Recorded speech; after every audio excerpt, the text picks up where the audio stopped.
Départ aux aurores pour les sardiniers du port de Saint-Gilles-Croix-de-Vie, direction les roches d'Isaac, à 13 000 des côtes.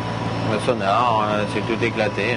Patrice, patron du Nausicaa, pratique la pêche au filet pélagique. Le filet pélagique est un grand chalut, traîné entre deux eaux par deux chalutiers qui pêchent en couple.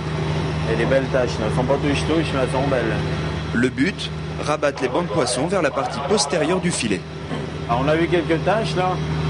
Maintenant, il faut essayer de repasser dedans, quoi. Essayer de retrouver les bancs de sardines qu'on a vus avec le sonar. Nous, on est là, lui, il est là. Les taches de sardines, il faut les faire passer dans le milieu. Au moment de remonter le chalut, la précieuse marchandise est là. Les bonnes journées, quand les conditions sont clémentes, plusieurs tonnes de poissons peuvent être remontées en un seul coup de filet. Aujourd'hui, les sardines sont de belle taille et présentes en quantité. Il y a 3 bonnes tonnes, 3 tonnes 5 à peu près, de moule 29. C'est la taille de la sardine, donc 29 au kilo.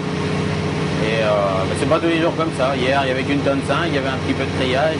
On a trié la petite de la grosse. Mais aujourd'hui, oui, ça reste en quantité, ça reste bien, quoi. Maintenant, reste le problème de la vente, quoi. Et la première étape de la vente, c'est la criée dans les entrepôts du port. Allez, 330 kg de Nausicaa, première palette. Les acheteurs en criée sont présents pour obtenir les plus beaux lots. Ici, un marailleur vient d'acheter 2 tonnes de sardines au prix d'1,20 € le kilo. 2 tonnes qui seront revendues sans difficulté à destination des poissonneries.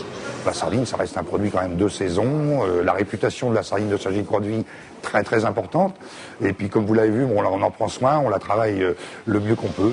L'année dernière, Pascal et son équipage ont pêché et vendu près de 250 tonnes de sardines sur les 3 mois de campagne, soit près de 12% de la production totale du port.